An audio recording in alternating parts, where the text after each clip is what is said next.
And then it creates more work. Being underachiever. Being underachiever, I think, It's massive. is huge. It's much easier. I think I'm starting to maybe realize why people are enjoying our episodes. So me and Nicole's episodes are insightful, and all of our episodes just start off. Let's just go, man. Let's just chat. Are anyone actually enjoying our episodes? Well, based off the views, yes. Or do we just enjoy our episodes? I mean, our episodes have changed a lot. People are suddenly viewing them and commenting on them. Not really, we just talk shit. Now we just do it on camera. A bigger platform. We've given ourselves a platform to talk shit. And I think that's genius, actually. That's what I've started to realize about social media. Everybody's giving themselves a platform to talk shit. I was watching Joe Rogan and Jordan Peterson on the Rogan's Rogan podcast. Yeah. And I mean, Jordan Peterson, such a sensible man. Just, he's so... A lot of people don't like Jordan Peterson. I think he's great. I think he's so pragmatic. It's just he doesn't profess to be something he's not. And he was saying so Joe Rogan had a podcast the other day with Douglas Murray and I can't remember the other guy, and Peterson was saying, how does Joe brings on these guests and they talk about some very controversial things, but he very rarely gets drawn into the heat of the controversy. Yeah. And Joe just said, well, he wants to examine stuff and he has an opinion, but it's an openness to learn and all that sort of thing. And for me, I think that's really important. Is we all have opinions. Share the opinion, but also, I think like we talked in the last podcast, it's share the opinion. Be prepared to stand on the edge, learn something new, and be prepared to move if it makes sense. If it doesn't, well, don't move. Yeah, it's actually interesting you say that, because I was watching an episode of Diary of a CEO, and he had a former FBI guy there who was revealing some secrets that he probably shouldn't have been revealing, but he's retired. Yeah. And it was so crazy, the comment section. People were like, oh, I'm unsubscribing now because you're now inviting wackadoodles and conspiracy theorists. And I was like, out of everything you said, it's an hour and a half, 2 hour long podcast. So you're saying for 2 hours, this man was conspiracy theorizing, whatever you want to call it. That's kind of impossible, like, in my view. I was like, there must be some truth to some of the stuff he's saying, but if you allow yourself the opportunity to learn something different from your perspective, why didn't you want to do that? But why unsubscribe? I don't like who you're bringing on now. So only bring on who I like. Yeah, but isn't that the problem with the world, Sully? Is everyone, that saying, everyone must have an opinion as long as your opinion is the same as mine. Yeah. I mean, get a laugh, man. It's crazy. People are wild. But, ladies and gentlemen, welcome back to the Uncovering Greatness podcast. Usually, I have with me Barry Mitchell, the business owner, the teacher, the guru.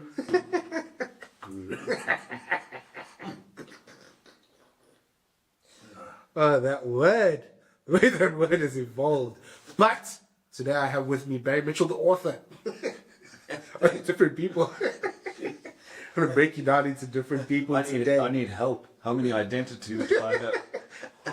Today you identify as Barry, the author. On this episode, you identify as an author. Fortunately, I don't. I just identify as Barry. me, and I just happen to have written a second book.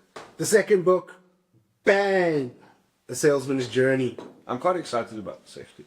I know. You haven't been this excited about a book you've done in a very long time. You weren't this excited. I haven't done a book in a very long time. No, you did the second edition of Sales as a Life Skill. Yeah, You weren't as excited. I did that. Oh, not at all. No, this was what you're excited about. Yeah, I'm really excited about this one. So I wanted to just start off with reading a couple of things here. First off, I'm going to start with Carmel George. Start with the pictures. No. I put the pictures in for you, by the way. Thank you. I enjoy the pictures. Nothing they can't read those pictures. It's always fun to have pictures. It's a thick book. So pictures help a lot just to distract your brain a little bit. This book is a mere snapshot of Barry Mitchell's authority, craftsmanship, passion, and purpose in the areas of sales, training, and business success. He has distilled the wisdom he has gained, then applied it to life, from his dedication to mastering his craft, to creating, thriving, and enjoying his own great life. If in your business your income is falling short of your required targets, this is the book that you need to revamp your sales department to attain your targets. That was really good endorsement. Really like your endorsement. Was great. So yeah, I mean, for Carmel is my personal coach. Helps me with my mindset,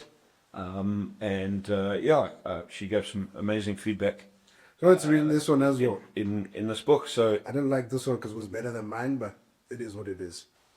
We'll take it. This is from Richie Magecha, business owner, Tiger Wheel and Tire, Zimbabwe. Barry Mitchell's book on sales is an absolute game changer. It's packed with practical, no-nonsense tools that anyone can use to become a sales machine. The strategies are simple, but don't mistake that for easy. The real magic is in sticking to them and taking consistent action.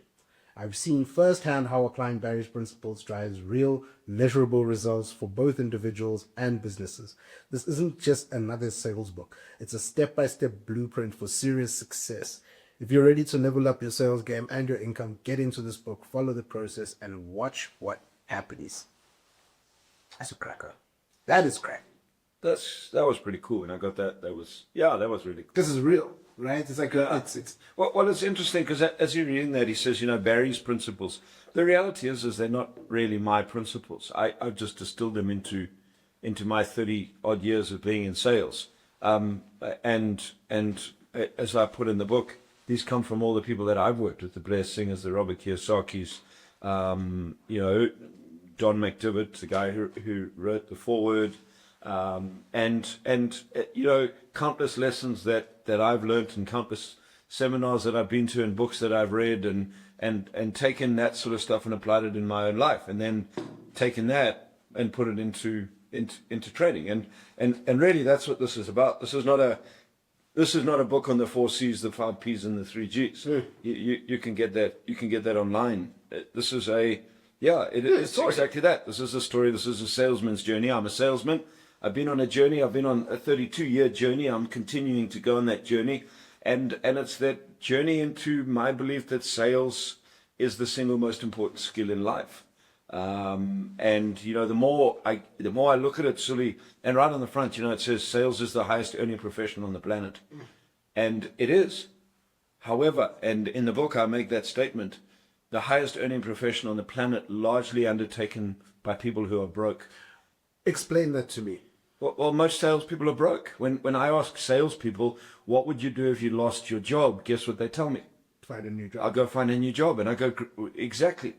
So too many salespeople are out there in the job of selling, waiting to get another job to earn more money.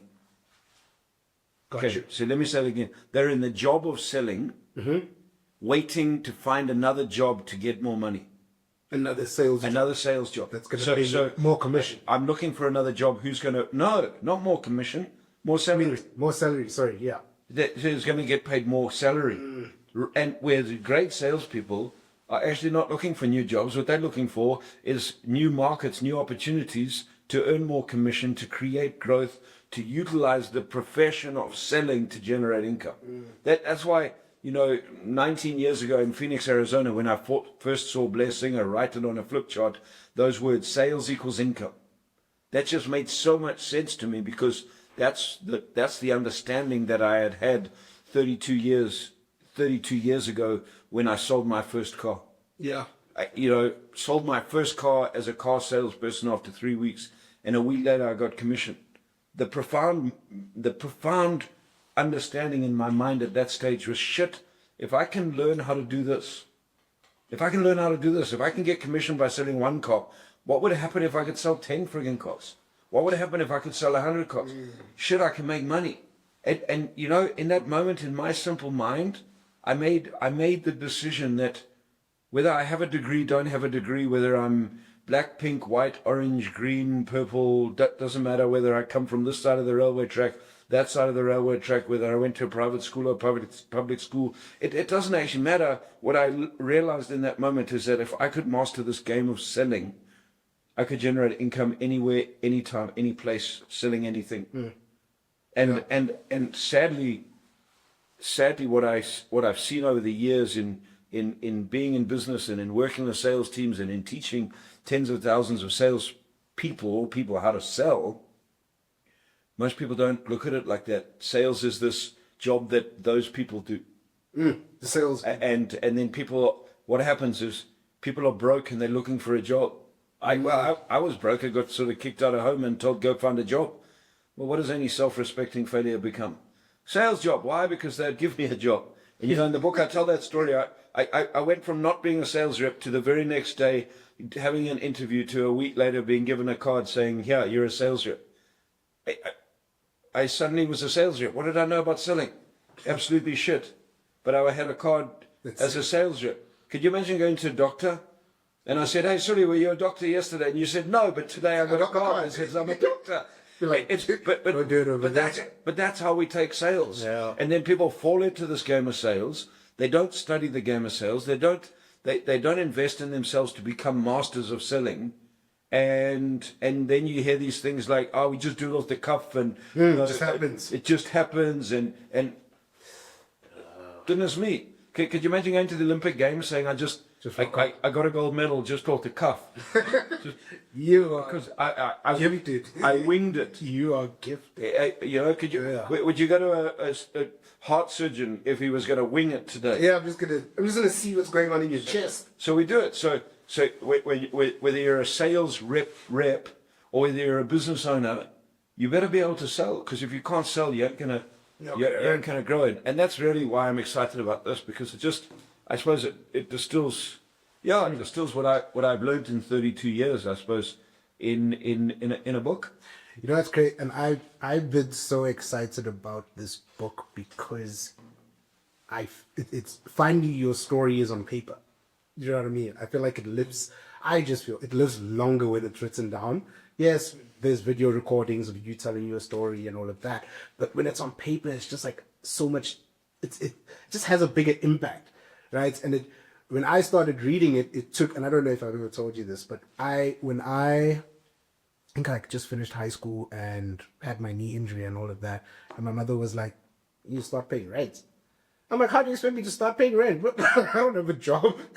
She was like, you get a job. What job did I end up getting? I ended up becoming a salesman for iPods. And I tell you, I was horrible at it. I was so bad at it. And I think maybe like in the third month, I got paid. I sold like 2 iPods. And I didn't know the whole concept of commission. I didn't understand that. And money got put in my account. And I called the person who had hired me and I said, hey, you paid me extra. Like, what? I think you made a mistake here. And she's like, no, it's because you sold the 2 iPods. I was like, oh, damn, so if I sell more iPods, I get more money. That's crazy. But it doesn't that take you back to what I said just now? Yeah. Is that most salespeople are like you. You rock up, you were getting a salary, and whether you sold or not, you actually didn't give a shit. I didn't even, No, I just showed up. You showed up. I knew if I showed up, I would get paid. 100%. So that's how, sadly, way too many salespeople sell. They show up. They don't actually go out and do what they're meant to do for a couple of reasons. One, because they don't really know what they're meant to do. We have this contrived idea in our head about what sales is. Yeah. And then you earn a salary. And then guess what? If you had have stayed there, someone would have said, hey, bud, I'm looking for a sales guy. Oh, I could ask you. I'll pay you more. And suddenly you would have gone from selling, I don't know, iPods to selling friggin' clickers. Yeah. And because it pays people. Because you're going to get paid more. But you don't really know shit about selling anything. Nope. So what you start doing is you move to earn more money, but you don't move to sell more. That's actually mad. So you've been in sales for 32 plus years. You've now written the book. You've learned from a lot of different salespeople. Yeah, I don't like that word, the book, Sully. You know that. I've written a book. This is the book. I listen to people, they go, the book. I'm like, what book? Look, there's 32 billion freaking books. It doesn't make sense. I've written a book called A Salesman's Journey. It's based on my journey and the journey of of hundreds of business owners and salespeople and that I've worked with, and some of my mentors like Blair Singer, Kelly Ritchie, Don McDivitt, the people that I've learned from. Yeah, and it's the journey of selling. And you've worked with a lot of different interesting people over the years. Who have been some of the best salesmen you've learned from? Some of the best salespeople. I mean, yeah, Don McDivitt, who writes the foreword in this book, he's a wonderful salesman. He always has been, and he's the guy that gave me, I suppose, really gave me the opportunity to really start learning in sales. And I tell that story of how I started working for him, and I took a 50% pay cut because I wanted to learn. Yeah, I mean, Blair Singer's a great salesperson. Robert Kiyosaki is a great sales guy. I mean, I can remember someone making a comment saying, Robert's Rich Dad, Poor Dad is not the best written literary book, and the comment was, well, he didn't write it to become the best literary author. He wrote it to become the best selling author. And I don't know, at last count, I heard that they'd sold sort of 30 million copies of Rich Dad, Poor Dad, which is a fairly good sales effort. And then, yeah, I have a number of clients around the world who are wonderful salespeople. I have a client in Namibia actually who is a CA by profession, and he can sell. He's embodied he's embodied the why sales is so critical, and he really learned to sell. A guy called Mornay Nell, and then I mean, thinking back, I worked for many years when I first started the training business with a company called Easy 8, probably one of Africa's longest standing pool table manufacturers, and there was then he was their financial director, a guy called Gerald, and Gerald again was a CA, and Gerald was like, Gerald, to this day we joke that he's the best CA that I've ever turned into a salesman, because again he understood the fact that if he wanted to grow their business, although he's an accountant, sales was the single most important skill. And man, that guy can sell. So yeah, I think I've been blessed to connect with and learn from and help so many other salespeople become great salespeople. The sad part, though, is that great salespeople are few and far between. This is my observation and opinion. Great salesmen are few and far between because most people out there are not prepared to really become a great salesman. They want what it gives. They want more money. I mean, you were in sales. You wanted more money. Yeah. But did you really go start studying sales? Did you really embody it? Did you go and say, shit? Well, I didn't even know you could do that. But you get that. So your move was, I sold some iPods and I made some money to pay rent. So if you take the difference in the two stories, I was the same. But I sold a car. But my realization was, holy shit, if I actually become good at this. Yeah. If I really become good at this, if I learn to sell more of these things, whereas your realization wasn't the same. No. Does that make sense? Yeah. So I just, for whatever reason, I had that realization. Maybe it was because I just liked school so much, and I disliked the formal education platform and the system, that I actually just realized that whether I could pass an exam or not, no one could take that away from me. No, you get that. I didn't have to sit down and memorize some shit and for someone to tell me that I was smart. Yeah. I actually just had to go out and sell. And and if I could close deals, no one could take that away from me. No one could say, oh, you didn't pass. That's the wrong answer.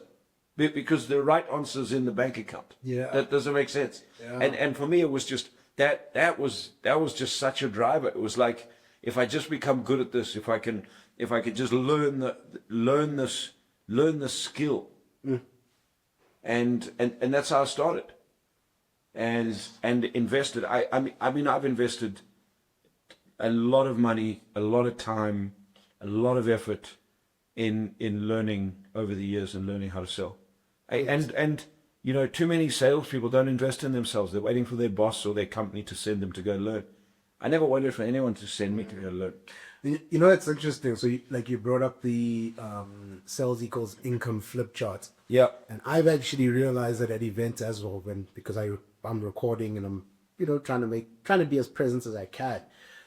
I've noticed that it's actually more the business owners and entrepreneurs that flip chart lands. Yeah. The sales rep, it doesn't land for them as much. Like from what I've noticed. Because they're not driven on income. For most people in a job, it's a salary. So it's when's my boss going to give me an increase? Yeah. The market's down, so no one's buying. But so how are you going to make more money? Oh, well, hopefully next year it'll get better. Cut, man. Or find more customers. But and in my 32 years in selling, that's what I've learned is money's created, man. You create money. You create sales. It's most people want to have money. They don't want to make money. Yeah. The art of sales is the art of making money. Yeah, I mean, like you're saying, money is created like from beginning to end, right? I mean, you can print money's printed. It's created. Yeah. It comes from somewhere. And it's the same thing as like generating it. You have to go Well, and get it. Well, this book can sit over here and it won't create any money. No. Or we can use this as a vehicle to generate income. But the amount of income it'll generate will depend on how well we can sell it. Yeah, for sure. That's the deal. So we can sit around and hope that people are going to like this podcast and the best book. Phone in on Facebook and say, and we're going to be It's in a flood. Well, it's maybe highly likely, unlikely. Let's just be very clear. I mean, it's funny. We were talking about it before, and I'm actually seeing it more and more now. The play of the best-selling books. So a lot of people are doing the whole free, and then they get the bestseller thing, and then they start to charge for it. I just had that realization now. So for me is I want this will be a bestseller, but I'll sell it. Does that make sense? That's a bestseller. It's whether we sell 1,000 copies, 10,000 copies, 100,000 copies will come back to us. Can we sell it? Can we put it in people's hands? And do people want to part with money in exchange for the knowledge that is in here? If people don't see value in the knowledge that's in here, they're not going to buy it. They're not going to buy it. Does this solve someone's problem? My belief is that it will. I believe it solved many of my problems. It solved many of my clients' problems in terms of generating income. But again, I'll go back to it. Is that money is created? So if we put this in people's hands and they part with money in exchange for it, then we'll create money. We can sell 100 books, and we sell this at 450 rand. We sell 100 books, we'll create 45 grand. We sell 1,000 books, we'll generate 450,000 rand. We sell 1,000,000 books, we generate 450 million rand. 4.5 million. No, at 450 rand each. Sell 1,000,000 books, that's 450 million rand. Oh, yeah, yes, it is. You sell 100,000 books, it's 4.5 million. Does that make sense? Yes, I'm just throwing out numbers, but that depends on your ability to sell. This could be the greatest potential best-selling sales book the world has ever seen, but if it sits under my desk in a friggin' box and I never speak to someone about it, I don't put it in people's hands, and when I fly to Zambia next week, it's not in my briefcase or in my pack, and I'm sitting next to someone while I'm flying, and I go, hey, have you read this? And he goes, no, I haven't. I go, would you be interested in reading it? And he goes, great. And I go, hey, do you have 400 rand? Yeah.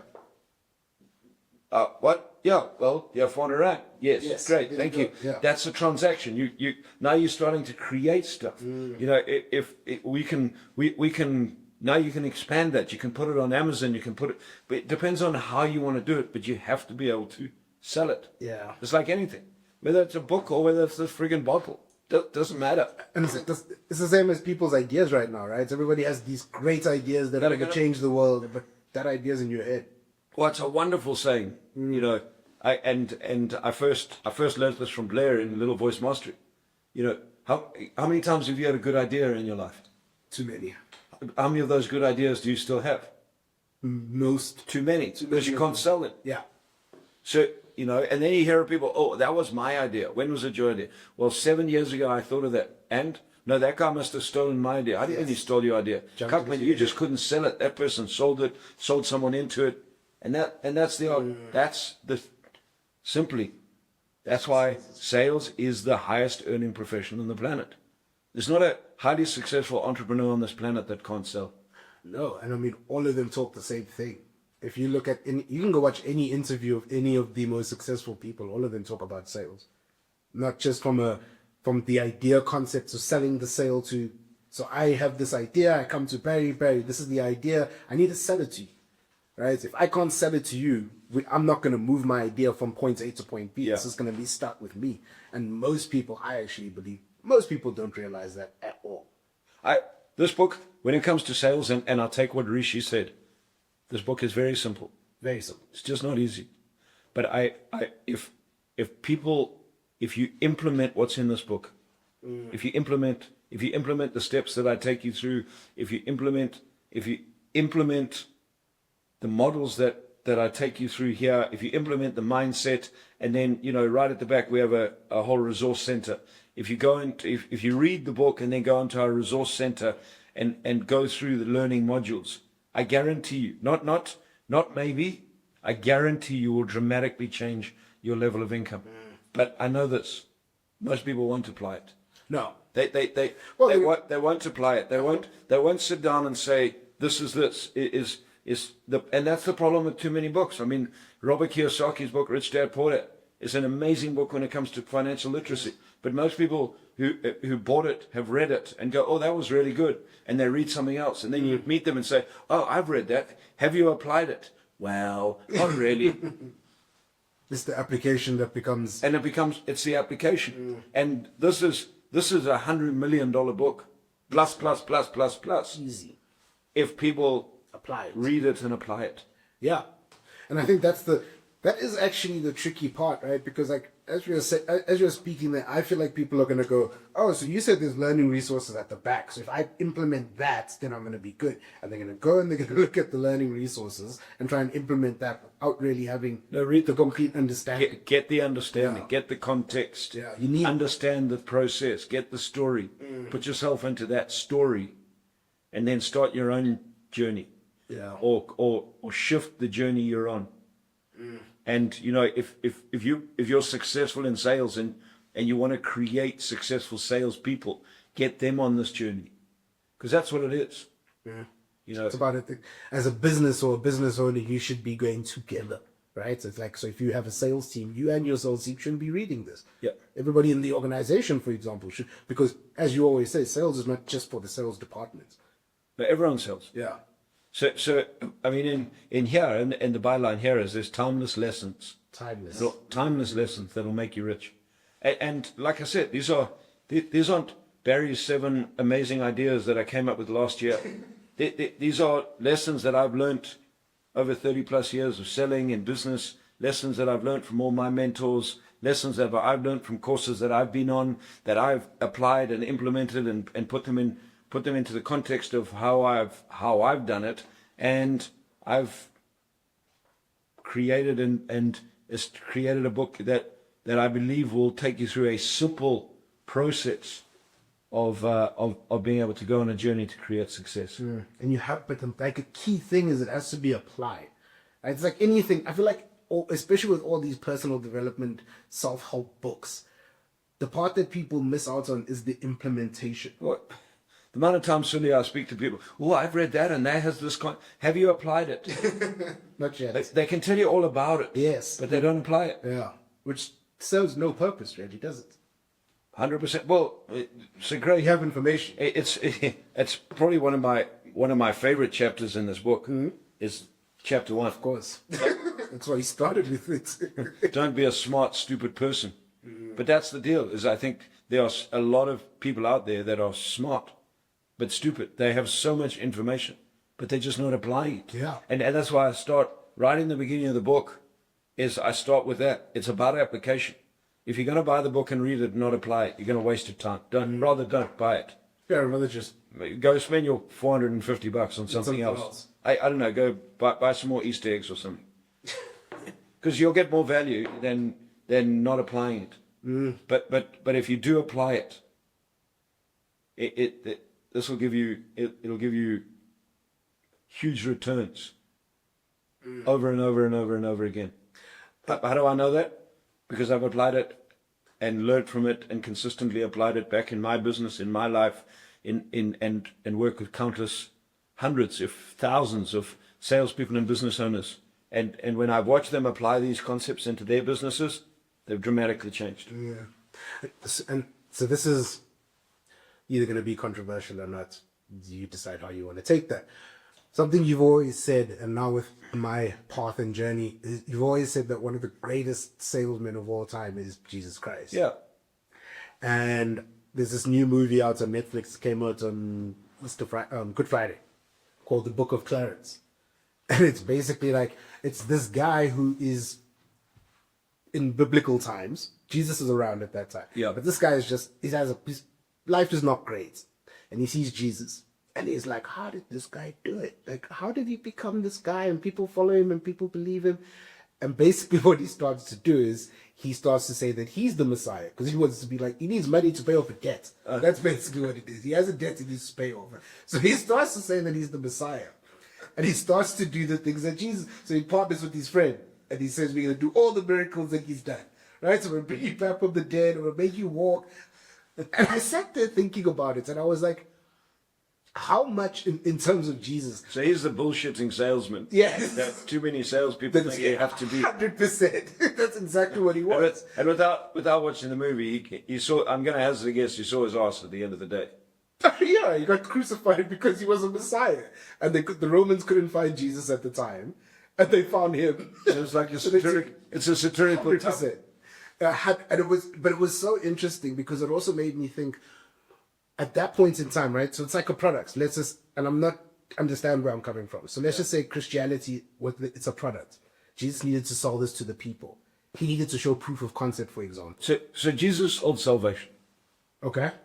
Okay. It's eternal life. Got you. So who did Jesus sell to? Jesus sold to 12 disciples. Yes. What did he do? He taught those 12 disciples to sell. Yes. And that was the Great Commission. Mm-hmm. Great Commission, go out and reach. Communicate to others the word. Yeah. Okay? Yeah. So what happened? So Jesus sold to 12, 12 sold to another 12, another 12. And if you multiply that, today what happens is there are preachers and pastors that stand on the pulpit every Sunday and they preach. And what are they doing? They're selling salvation. That's the sale. So selling eternal life, selling a belief in Jesus Christ, it's a sale. So and that's what I say, like in Sales Explosion, whether you believe in Jesus Christ or you don't believe in Jesus Christ, for me, when I look at Jesus sold, and 2,000 years after he left, he still has over 2 billion customers. It's crazy. But if you look at, and why? Because he was such a great, yes, his style of communication. He was the master of asking questions. He found out what people wanted, and he helped them, get it.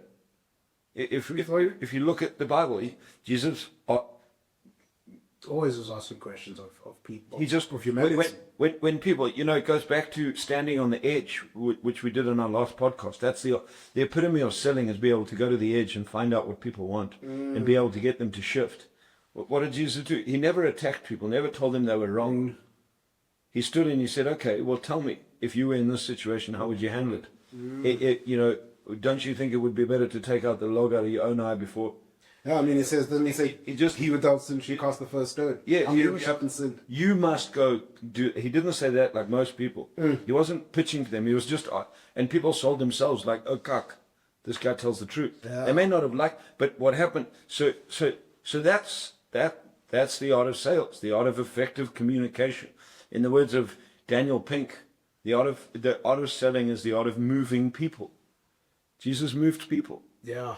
You know, I think most salespeople just aren't moving people at all. They're just trying to force people to take things that don't so want. if you look at, but Jesus also had a mission. He had a way bigger purpose than just what he could get out of it. Too many salespeople are out there selling, focused on what they can get out of it. Can I get my commission? Can I get my piece of money? You must buy this bottle, Sully, not because you need it, because I want commission.